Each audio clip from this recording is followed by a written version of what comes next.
حضرت عمر رضی اللہ تعالیٰ عنہ روایت کرتے ہیں کہ زید بن سعنہ نامی ایک یہودی تھا جس کو حضور نے قرض دینا تھا۔ آقا کریم علیہ الصلوۃ والسلام دو جہاں کے مالک ہیں، لیکن حضور کا فقر اختیاری تھا۔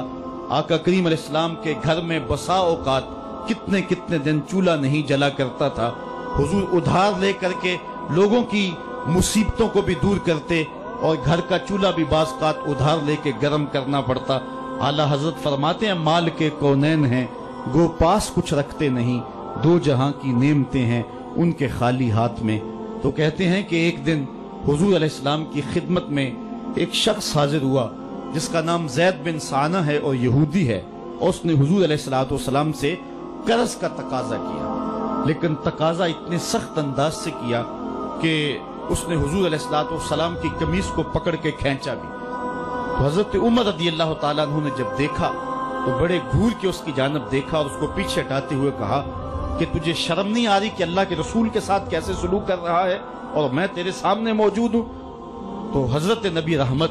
صلی اللہ علیہ وسلم نے حضرت عمر کو کہا عمر مجھے تجھ سے اس بات کی توقع نہیں تھی۔ ذرا غور کیجئے حضور علیہ السلام کی اس سیرت کے انداز کو۔ ایک شخص آ رہا ہے اور حضور سے سختی کر رہا ہے، ابھی حضور کو قرض لٹانے کی جو تاریخ ہے اس میں بھی 4 دن باقی رہتے ہیں اور وہ ناجائز سختی کر رہا ہے۔ حضرت عمر رضی اللہ تعالیٰ عنہ نے جب اس کو گھورا اور سختی کی تو حضور علیہ السلام نے فرمایا عمر مجھے تیرے سے اس بات کی توقع نہیں تھی، تمہارا کام تو یہ تھا کہ مجھے حسن ادا کی تلقین کرتے کہ اچھے انداز سے قرض واپس کرو،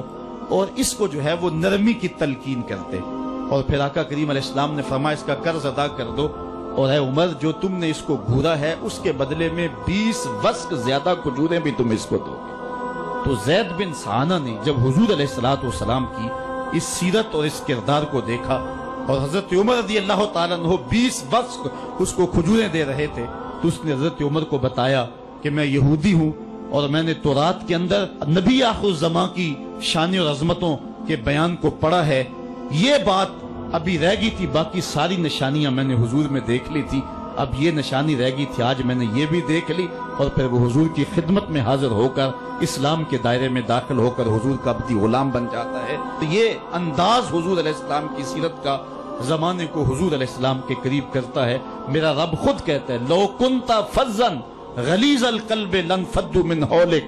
اے محبوب اگر تو ترش مزاج اور تنگ دل ہوتا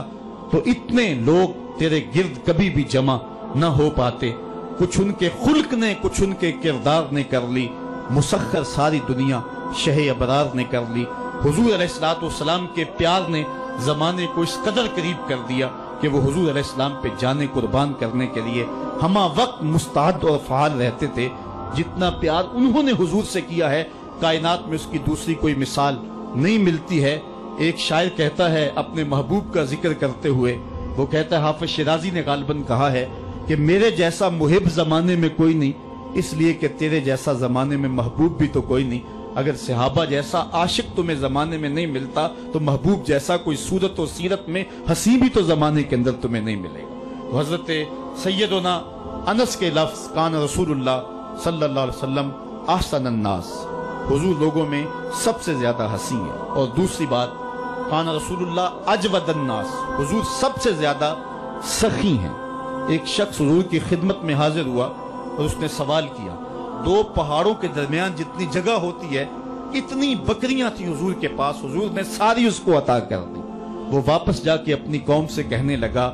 کہ محمد عربی ایسا شخص ہے اتنا عطا کرتا ہے کہ پھر کمی کا شائبہ ہی باقی نہیں رہتا۔ تیسری بات حضرت انس فرماتے ہیں کان رسول اللہ صلی اللہ علیہ وسلم احسن الناس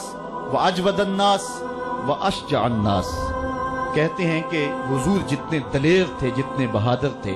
کائنات کے تر اتنا بہادر ہم نے کوئی نہیں دیکھا۔ مولا کائنات فرماتے تھے جب جنگ کی بھٹی گرم ہوتی تو ہم دیکھتے کہ سب سے آگے بڑھ کر حملہ کرنے والے محمد عربی ہی ہوا کرتے تھے اور ہم حضور علیہ السلام کی اوٹ میں ہوا کرتے تھے۔ آقا کریم علیہ السلام نے اپنی زندگی میں اپنی تلوار سے اور اپنے نیزے سے جو ہے وہ کسی کو قتل نہیں کیا ہے،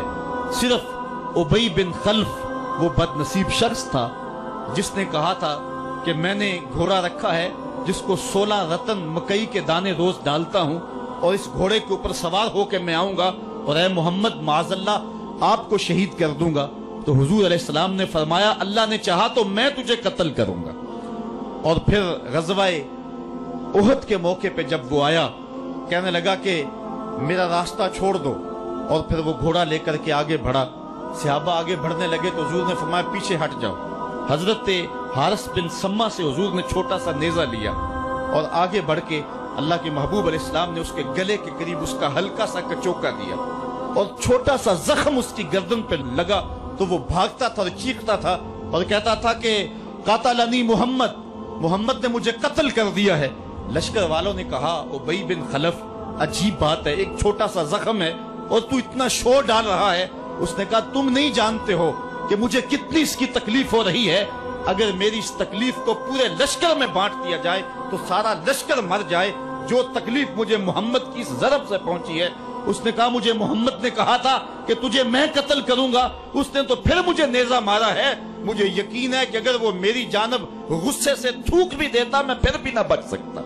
تو یہ حضور علیہ السلام کی جو ہے وہ دلیری اور بہادری کے قصے ہیں کہ آقا کریم علیہ السلام کی ضرب کو کون برداشت کرے، ایک معمولی خراش برداشت نہ کر سکا اور نارے جہنم میں جہنم کا وہ کتا جا پہنچا۔ تو آقا کریم علیہ السلام کی سیرت کے اس عنوان کو حضرت انس نے کتنے خوبصورت انداز میں بیان کیا۔ کان رسول اللہ صلی اللہ علیہ وسلم احسن الناس و اجود الناس و اشجع الناس، لوگوں میں سب سے دلیر بھی حضور، سب سے سخی بھی حضور، اور سب سے صورت و سیرت میں حسین بھی حضور۔ حضرت نبی رحمت صلی اللہ علیہ وسلم غزوہ حنین کے موقع پہ آپ دیکھیں سفید خچر کے اوپر سوار ہیں اور ایک پہاڑی درے میں کافر گھات لگائے بیٹھے تھے۔ جب اچانک انہوں نے تیر اندازی کی تو لشکر اسلام میں بھگدڑ مچ گئی۔ اس وقت حضور تھے جو خچر کو آگے بڑھا رہے تھے، حضرت عباس رضی اللہ تعالیٰ عنہ رکاب تھامے تھے اور آقا کریم کہہ رہے تھے انا نبی لا کذب انا ابن عبد المطلب، میں نبی ہوں اس میں کوئی جھوٹ نہیں، میں عبد المطلب کا بیٹا ہوں۔ تو حضور علیہ السلام کا یہ انداز کہ جب میدان کے اندر بھگدڑ مچی ہے تو سب سے آگے بڑھ کر کے کفار پر حملہ کرنے والے سفید خچر کے اوپر مصطفیٰ ہیں۔ علماء نے حضور کی بہادری کے اس قصے کو بیان کرتے ہوئے فرمایا جنگوں میں خچر کا سفید ہونا، ایک تو خچر کا ہونا بہادری پہ دلیل ہے اس لیے کہ گھوڑے رکھے جاتے ہیں کہ بھاگنا آسان ہو، اور دوسرا مٹیالے رنگ کے جو ہیں وہ جانوروں کی سواری کی جاتی ہے، یہ فوج کی وردی کا رنگ مٹیالہ، اس کی حکمت بھی یہ ہے۔ لیکن آقا کریم علیہ السلام سفید خچر پہ جو ہے وہ سوار تھے۔ حضور اتنے شجاع تھے، اتنے بہادر تھے، میدان میں بھاگنے کے لیے نہیں آتے تھے بلکہ حضور کفر کے چھکے چھڑانے کے لیے میدان میں داخل ہوا کرتے تھے۔ آقا کریم علیہ السلام کی سیرت کا وہ کون سا پہلو ہے اور وہ کون سا رنگ ہے جس نے معاشرے کو روشنی اور معاشرے کو اجالا نہیں دیا؟ آج میرے اور آپ کے آقا و مولا کی یہ سیرت ہمیں حضور علیہ السلام کی محبت کا حقدار بنائے گی۔ حضور اس دنیا کے اوپر مکارم اخلاق کی تکمیل کے لیے جلوہ گر ہوئے اور قرآن آپ کے خلق کی گواہی ہے، اس لیے حضور کی سیرت کو اپنانے کا تقاضا یقیناً آج کی اس بابرکت محفل میں آج کا یہ اجتماع ہم سے کر رہا ہے۔ ہم اپنی زندگی کو اور طرز حیات کو حضور کی سیرت کے سانچے میں ڈھال کر کے زندگی کی ایک ایک سانس اور ایک ایک لمحہ حضور کے نام پہ گزار دیں گے۔ اور آقا کریم علیہ السلام نے جس انداز سے اپنا خوبصورت زمانہ اور حیات ظاہری کا وقت گزارا اور ہمارے لیے روشنی چھوڑی، وہ قیامت تک آنے والی نسلوں کے لیے ایک اجالا ہے۔ امت مسلمہ بھانج نہیں ہے کہ اس کو عبادات کا طریقہ کسی اور جگہ سے لینا پڑے اور حسن اخلاق کسی اور جگہ سے لینا پڑے، اس کو قوانین کسی اور جگہ سے لینے پڑیں اور ان کو جو ہے وہ اپنی عائلی زندگی کا نظام کسی اور جگہ سے لینا پڑے۔ ہماری زندگی کے سارے نمونے مصطفیٰ کریم کی ذات میں موجود ہیں۔ میرے رب نے کہا لَقَدْ كَانَ لَكُمْ فِي رَسُولِ اللَّهِ أُسْوَةٌ حَسَنَةٌ،